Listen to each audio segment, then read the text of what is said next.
Uma lei pode viajar no tempo. Parece coisa de ficção científica, né? Mas, no mundo do direito, isso não só é possível como acontece. E é sobre essa máquina do tempo jurídica que a gente vai conversar hoje. Um poder impressionante que pode alterar o que já aconteceu. Então, a grande questão é essa. Será que uma lei nova pode mesmo mudar o passado? Imagina só, alguém toma uma decisão hoje totalmente dentro da lei e 10 anos depois descobre que uma nova regra tornou aquela ação ilegal. E pior, gerando consequências inesperadas hoje. É exatamente esse paradoxo que a gente vai desvendar. E para a gente entender como isso funciona, a melhor imagem é essa aí, uma máquina do tempo jurídica. Pensa nisso, uma ferramenta que dá à lei o poder de, literalmente, reescrever a história, de alterar resultados e destinos. Vamos embarcar nessa ideia. Bom, o nosso roteiro é o seguinte. Primeiro, a gente entende essa ideia da máquina do tempo jurídica. Depois, vamos decodificar o que é a tal da retroatividade. Em seguida, vamos ver os 3 níveis de viagem no tempo que existem. E para fechar, a gente entra no debate entre segurança e justiça. Então, vamos lá. A premissa parece meio fantástica, né? Quase ficção. Mas, para ver como isso é real e o impacto que tem, nada melhor do que um cenário do mundo real mesmo. Olha só essa linha do tempo que deixa tudo bem claro. Em 2000, uma pessoa investe R$100 mil. A lei da época dava um benefício fiscal de 20 mil. Perfeito, tudo legal. Aí, o tempo passa. Chegamos em 2010. E o que acontece? Uma lei nova surge e diz, sabe aquele benefício de 2000? Era ilegal. A nova lei volta no tempo e aquela pessoa agora tem que devolver os R$20 mil e com 10 anos de juros em cima. O que era um direito, virou uma dívida.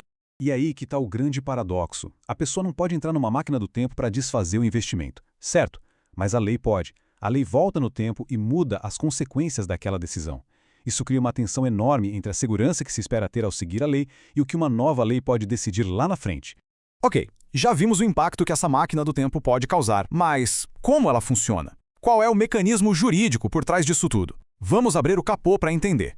O nome técnico dessa mágica é retroatividade. A definição parece um pouco complicada, mas traduzindo, é simplesmente pegar uma lei de hoje e aplicá-la a uma situação que já aconteceu, que foi criada e terminada sobre uma lei antiga. O ponto-chave é esse: alterar um resultado que, em tese, já estava sacramentado. Para a retroatividade existir, a gente precisa de 3 peças nesse quebra-cabeça. Primeiro, um fato que já aconteceu no passado. Por exemplo, um casamento lá em 1990. Segundo, a lei que valia naquela época, que dizia que o casamento não podia ser desfeito. E terceiro, claro, uma lei nova que surge anos depois e muda tudo, permitindo o divórcio. A retroatividade é o que conecta esses 3 pontos no tempo. E quais os efeitos disso? Bom, o primeiro é justamente esse, a lei nova agindo sobre eventos passados. Ela quebra a barreira do tempo. O normal é uma lei valer daqui para frente, né? Mas com a retroatividade, ela pode voltar e mexer em coisas que já terminaram, reabrindo capítulos que todo mundo achava que estavam fechados. O segundo efeito é alterar consequências que já estavam estabelecidas. Voltando para o nosso exemplo do investimento. Aquele benefício fiscal que a pessoa recebeu, de forma totalmente legal, pode ser simplesmente retirado. Um ganho vira prejuízo. Por quê? Porque a lei foi lá e reescreveu o final daquela história. Isso nos leva a um ponto bem sensível, o terceiro efeito, que é afetar os chamados direitos adquiridos. Pensa num direito de aposentadoria que foi calculado de um jeito. A pessoa já conta com aquilo. Aí vem uma lei nova e diz que aquele cálculo feito lá atrás tem que mudar. Ou seja, um direito que parecia garantido, seguro, pode ser diminuído ou até mesmo removido. E chegamos no quarto efeito, talvez o mais poderoso de todos. A capacidade de modificar situações que já estavam consolidadas. Pensa num processo de partilha de bens, um inventário, que foi fechado, carimbado há décadas. Em algumas situações bem específicas, uma nova lei pode permitir que esse caso seja reaberto para mudar o resultado. Dá a sensação de que nada é realmente definitivo. Mas olha que interessante, essa máquina do tempo jurídica não é um simples liga e desliga. Não é tudo ou nada. Ela tem, digamos, configurações de potência. São 3 níveis diferentes de viagem no tempo. O nível 1 é a retroatividade máxima. É a potência total. Aqui, a lei volta no tempo e atinge o ato em si, um fato que já estava completamente terminado. O exemplo do casamento é ótimo para entender.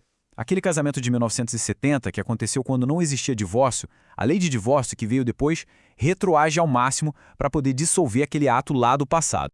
Aí temos o nível 2, a retroatividade média. Essa é mais cirúrgica. Ela não mexe no fato que já acabou, mas sim nos efeitos dele que ainda estão rolando.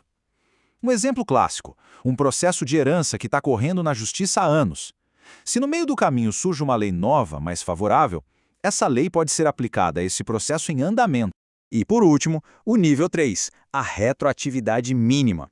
Essa é a mais gentil com o passado. Ela não mexe em nada que já aconteceu, nem nos efeitos que já ocorreram. Ela só vale para os efeitos futuros de um ato passado. Por exemplo, uma lei aumenta o valor de uma pensão. Quem recebe a pensão não vai ter o passado alterado, mas, dali para frente, o valor mensal sobe, o passado fica intacto. Essa tabela resume tudo de um jeito bem visual. A máxima vai lá e atinge o fato consumado, o ato inteiro.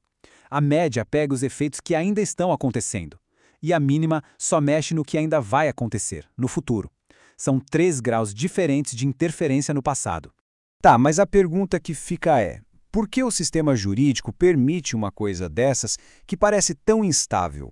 Por que dá à lei o poder de reescrever a história?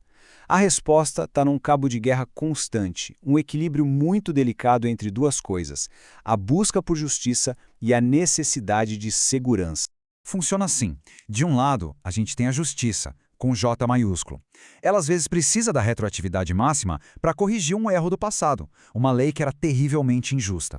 É um jeito de reparar a história. Mas do outro lado do cabo, a gente tem a segurança. Ela puxa para o lado da retroatividade mínima, porque todo mundo precisa de previsibilidade, de poder confiar nas regras do jogo.